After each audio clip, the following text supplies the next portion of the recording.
Hey, let me ask you a question. Are you creating as much as you would really like to? I'm talking about right now. Are you sitting down regularly, creating and finishing new ideas, making great progress and feeling good about what you're creating? Well, if the answer is no, there's something I want you to understand. You see, the problem you're facing isn't necessarily because you've lost your creativity, nor is it that you need a new plugin or a new bit of software or a new piece of kit, or maybe you need to watch another music production tutorial. No, I don't believe it's any of those things. You see, I believe there are a few things that get in the way of us creating and block our path in our creative process. And today, I want to talk to you about 4 of them. Number 1, overthinking.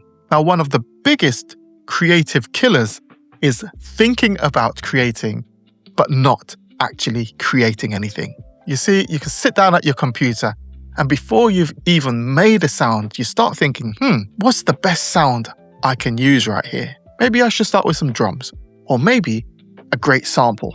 In fact, is this idea any good at all? And before you know it, 30 minutes of your time has already disappeared. Yes, you've been busy, but you haven't created a single thing. You see, sometimes the hardest part of being creative in the studio isn't actually creating the music. It's actually getting out of your head long enough to make a start. Number 2, too many options.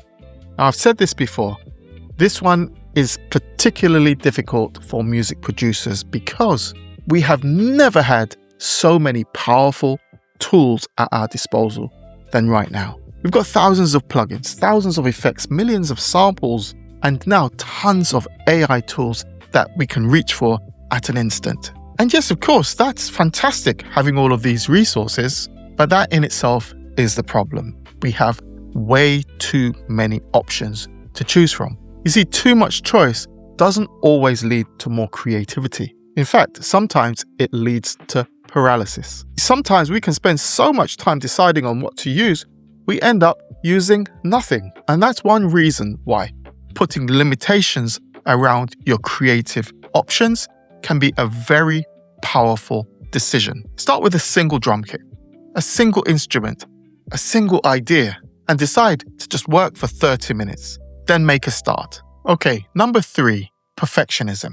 Now this one is a sneaky one. You see, perfectionism doesn't always look like perfectionism. Sometimes it looks like, I'll finish this tomorrow. Or the mix isn't quite right yet. Or I need to do some more work on that bass. How about let me try one more plugin? Suddenly, you're 3 weeks into a project which you should have finished 3 days ago. Now here's something I've learned over the many years I've been in this game. Finishing is a creative skill. You see, we all have to practice finishing. And remember, not every track has to be a masterpiece. The fact is, sometimes the value of finishing your track teaches you how to finish the next one. Number 4, waiting for motivation. Now this is probably one of the biggest. We tell ourselves, I'll create once I feel inspired. But there's the problem. Inspiration isn't predictable. Some days you'll feel inspired, other days you won't.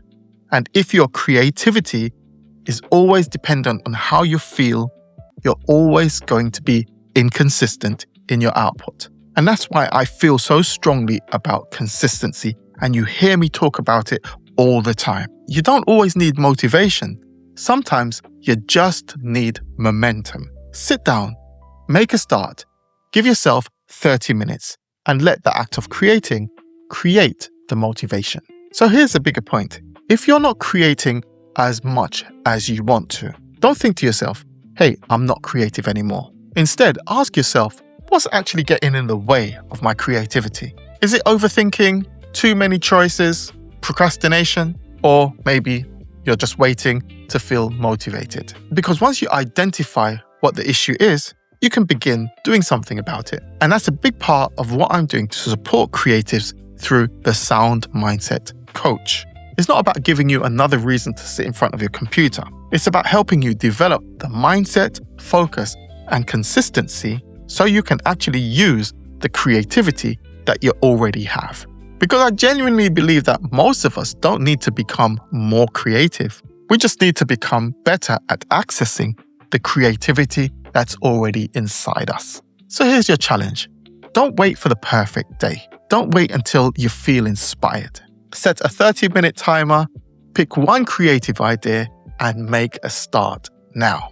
Because you might be surprised at what you can achieve when you simply get moving. And remember, once you're moving, it's easier to continue moving. I'm Deuce. This is a Sound Mindset Studio. I'll see you in the next one. Peace.